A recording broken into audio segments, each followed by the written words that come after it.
Hi guys, good to see you again.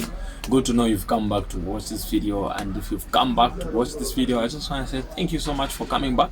And if at all you are meeting me for the very first time, this is a channel where I share about business ideas, and also I share about the phone accessory business.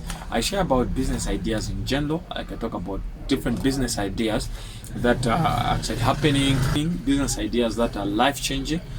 So I'll be talking to you guys on the things that you need to learn a phone accessory business, right? Bear in mind this is a business, and there has just been too much exaggeration. Like you just hear a lot of stuff about around it, like a lot of misconceptions, a lot of truth, and so many different kind of things that you can hear around. Every business is good and is also bad depending on the person handling the business. This particular business can be booming in someone's hand, but when it comes to you, it becomes different. Like you fail to do it, right? But if phone accessory is one of the business that you feel you can embark on, then let me share with you a few things that you need to know that help you learn the business, things that if you're thinking of embarking into such a business. So here's a list of things that I feel strongly believe that these are things you need to have for you to do this business. You need to have capital. Like every business needs capital. Like if you're talking about a business, then you need to have money that you're going to start with.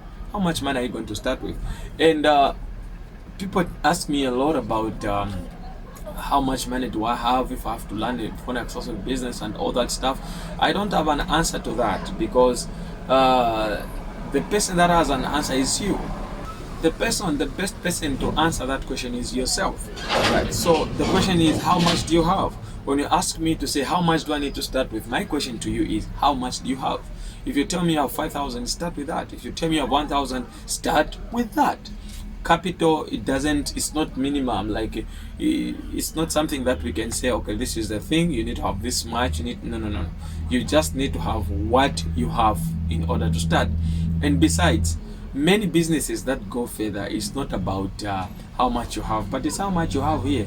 Like how much you think, like how much are you able to, like how much are you able to renovate, like what's your capacity in innovation, like how are you in those areas, right? So we cannot subject ourselves to say, okay, this is how much you need. No, we can't tell you that. The thing that you need, the money that you need, is the money that you have. For example, if I ask you, I tell you to say, okay, you need to start with a 10,000 and then you have a 5,000. Am I going to change a 5,000 into a 10,000? No. At the end of the day, you have the same amount of money. So what is just important is to start. Like how much you need to start with the money that you have for yourself. So that's number one. You need to have capital.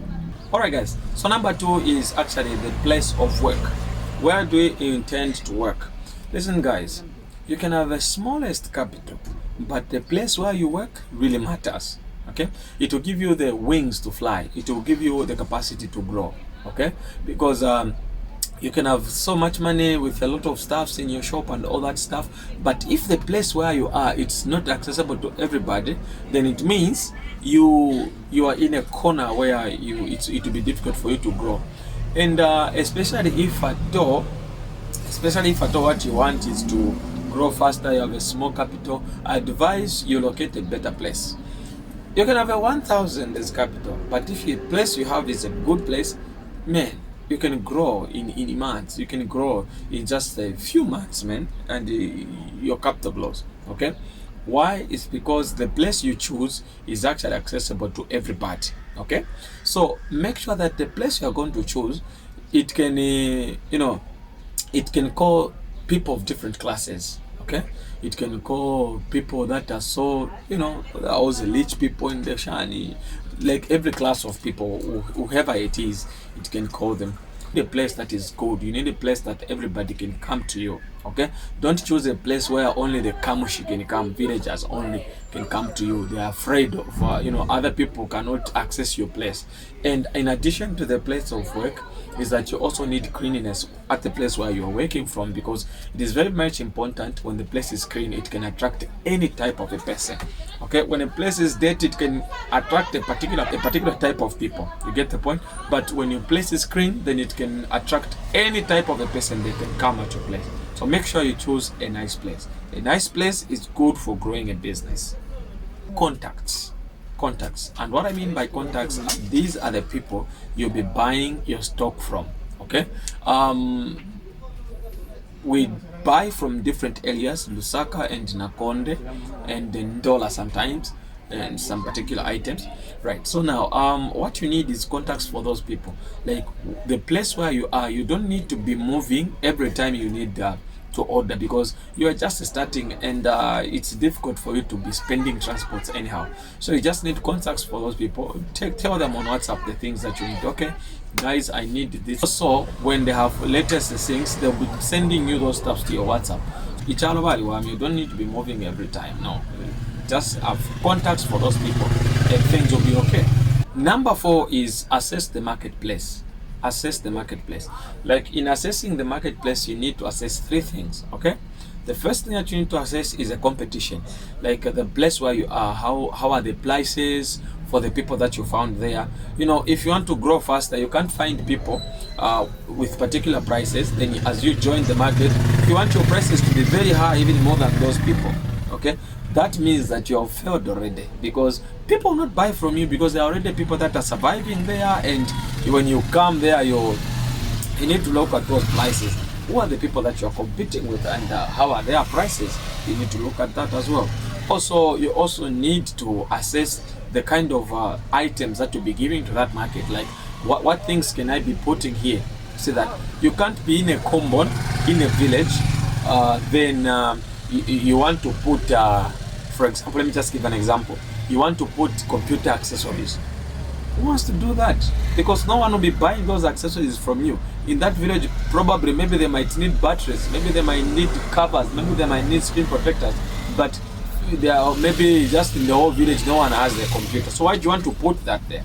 So you need to assess, like, sometimes you may be buying things that they cannot even, they'll not take you anywhere. Like, they'll be there the whole time, and you'll be thinking that business is bad. No, it's not bad. The only thing is that you didn't just assess the environment. You need to assess the marketplace, right? So that's the thing, guys. These are things you need to be looking at as you are considering to enter into this business. Although it's a good business if you just enter strategically, right? Let me not even forget this one. The last thing is that subscribe to this video, subscribe to my channel, and also learn more things. Right, so if you are blessed by this video so far, please like it, subscribe, and you can also watch other videos that I've made. Right, so the last thing I want to talk about is patience. Rome was not built in a day. Whatever that you want to build, it takes time, it takes months, it may take years and all that. So, but the only thing is that just continue doing what you're doing with the patience, knowing that, okay, this thing one time it is going to give me profits, this thing one time it will help me. That's the thing. So don't be in a rush to don't be in a rush to be somewhere where you're you know what I'm talking about. Don't just be in a rush, just calm down and things will be okay. So as long as you are patient enough, every business needs time for you to build it. So you just need a little bit of patience. Sometimes things may not go your way. Sometimes you may make a loss. Sometimes this and this can come, and there are some unforeseen circumstances. You might be working, for example, when I was working, in my just early starting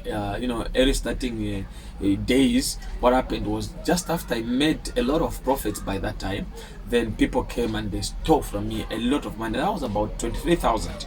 Now imagine to somebody who is just starting, then they steal from you such an amount of money. Okay, and even after doing that again, they stole from me about 3 times. See that? So there are those unforeseen circumstances, but just continue doing what you're doing and all that stuff. So at the end of the day, you find that you get what you want. Like, the consistency pays you off and all that stuff. So just be patient, things will be okay, and you're going to enjoy. So for now, let me leave it here. Bye bye.